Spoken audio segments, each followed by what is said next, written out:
How's everyone doing today? Welcome to the Episode 3 recap of Big Brother Canada Season 2. Episode 3 kicks off with Nick getting voted out 11-0 and Ika not giving two shits about a Nick leaving. We get to see the War Room 3. Scott opens up about the extra bag he has and told Nate and Allison that it's all his drag stuff. Heather and Andrew were in the pantry room and she thinks Andrew's going to win HOH. So she says to him, "You better not put me up if you win." And he said, "No, I won't." And he's hoping if she wins, she won't put him up. Andrew then hits on Heather a little by saying he doesn't know how she stays so pretty when she always eats cookies. That's a good pickup line. Heather says she doesn't like him, but she will flirt with him. Next up, we have Rochelle and Kenny talking upstairs in a corner. People are telling Rochelle that Kenny has mentioned that he doesn't trust Rochelle. Then Kenny says, "Well, that was Heather who told you because I personally told her that." Sneaky, sneaky Kenny. He tells us that he wanted to see if the info would circulate back to him, and he didn't know if he could trust Heather. Now that confirms he can't trust Heather. While it is a smart move, I'm not entirely sure if you should tell your game plan to another girl in the house. These girls will end up working together at one point or another, so you don't want to tell people your plans because it will make you seem like you're ahead of the game. But on the flip side, if you throw one girl under the bus, the other girls might not want to be with her. Alright, time for the HOH competition. Paul comes out in a nice fluffy chicken costume. The comp is called Fresh from the Farm. Each team will consist of two house guests. One house guest has to hold up their basket, and the other house guest has to go in this box full of dirt where they need to find a potato wrapped in their team's color, which then they have to throw that potato in the other team's basket. I hope you got that. The first two teams to drop their basket will be the first have-nots of the season. Obviously, this comp is more suited for the guys who have upper strength. That's not me. Teams went after Sarah and Neda. The second team to drop is Rochelle and Heather. Kyle is having some trouble with his basket, and unfortunately for him and Ika, they were the next team eliminated. A few minutes later, Sabrina drops her basket and she is out along with her teammate Adele. It's now a battle of the biceps. Andrew and John are the two left holding their baskets. Andrew is telling John he is safe, but John doesn't want to bite. John is struggling to hang on, but Andrew was pretty chill, so it was only a matter of time, and John dropped his basket. Alright, so who's the next HOH? Arlie or Andrew? Well, it's not just a quick chat. We have round 2, and it's not as complicated as round 1. All you have to do is find a golden potato in the dirt. Arlie is acting his part because he doesn't want to win HOH. So he starts to fake collapse and act like he's pretty much dead, which is hilarious to watch. And what's even funnier is the other house guests are feeling really bad for him. I love this guy. Arlie actually finds the golden potato, but he doesn't pick it up, and he actually passes by the potato a few times, and then Andrew finally found it, and he is now your new HOH. I think Arlie is the real champ here. He was getting people fanning him with their straw hats and giving him water. He was living like a king. Now, Paul is a little worried that Andrew won the HOH because, he put Andrew up on the block last week, but Paul is definitely not backing down if Andrew decides to put him up.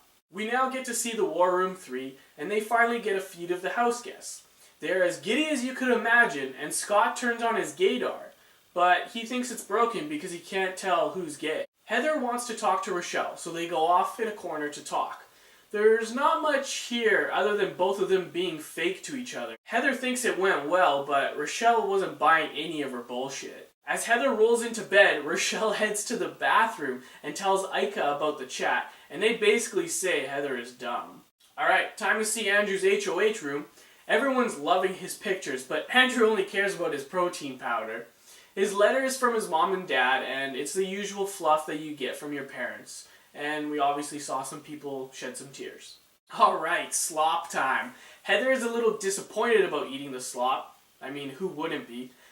But it doesn't get any better. The house guests finally get to check out the half-knot room, and they are certainly not happy about it. The best was when Neda climbed up a nightstand and huddled up on top, looking like a great big bundle of joy. Not. We finally get some info on the 1-5 alliance. Sabrina came up with the idea when they entered the house. Andrew, Arlie, Sarah, and Kenny were down for it. The Alliance realizes that Paul has an alliance with everyone. Andrew wants Paul out just because he annoys the hell out of him. Come on, Andrew. That's not the way you play this game. Kenny wakes him up by saying you want to take out who is the biggest threat to him. In a timely manner, Paul decides to cry a river in front of the girls, hoping to gain their trust, since Andrew is HOH and he feels that he is going to get nominated. Paul says Andrew is a racist and he's sexist. We see a clip of Andrew saying Ika was more urban, as in sassy, when she talked during her nomination speech, but Ika didn't really take any offense to that. Arlie, Andrew, and Kenny are in the HOH room talking about the nominations. Andrew is dead set on putting up Paul, but Arlie doesn't like that move, and so they decide that they want to put Heather and Ika up, and Kenny chimes in saying that they both want to make big moves. Wait, Ika maybe, but Heather? Come on now. There was a quick tidbit on the War Room 3 where they got some alcohol for the night, but nothing else came from it. It was just filler for the episode. Next, we have Andrew and Kenny hanging out by the hot tub. They are talking about strategy, and Kenny brings up Kyle's name. Kenny wants Kyle to go because he's got rocks in his head and has no idea where Kyle is at. It looks like Andrew is going to put up Paul and Kyle. So, was my prediction right? Nope. Well, I was half right, and I'm sure everyone else was half right as well. Paul was nominated, along with, wait for it, Neda. What? Andrew basically says she has a good social game. And as for Paul, well, he could have just said that Paul was going up because he put Andrew up last week. But Andrew straight up calls him a hypocrite. And it doesn't end there. He says Paul has said slanderous things behind Andrew's back that are not true. And his family, his friends, and all of Canada are going to hear about it. Furthermore, yeah, there's more. The nomination ceremony is over, and Paul decides to speak up as Andrew is walking up to his room. Paul says that Andrew is a sexist and he's racist, and right after that comment, all the house guests cut him off and start yelling at him, saying that's crazy talk. Kenny tells Paul to grow up, which I think is kind of funny because Paul's older than him. But wait, it's all part of the plan. Paul is in the diary room and he tells us that Andrew isn't a sexist or a racist, and he's just playing the bad guy part. He thinks if he plays the good guy part, that no one will take him to the final two. Bro, this is the first week. I don't know if you know this, but the house guests aren't really on your side right now. I don't think the odds are in your favor for winning the POV, so you're basically done in this house. Alright, well, that wraps up episode 3 of Big Brother Canada Season 2. I hope you enjoyed my recap. Like always, if you did, click the thumbs up. If you got something to say, please comment below and I will reply. Lastly, and most importantly, don't forget to subscribe. I will always upload a recap after every episode for the entire season. You can always count on me for your episode recaps.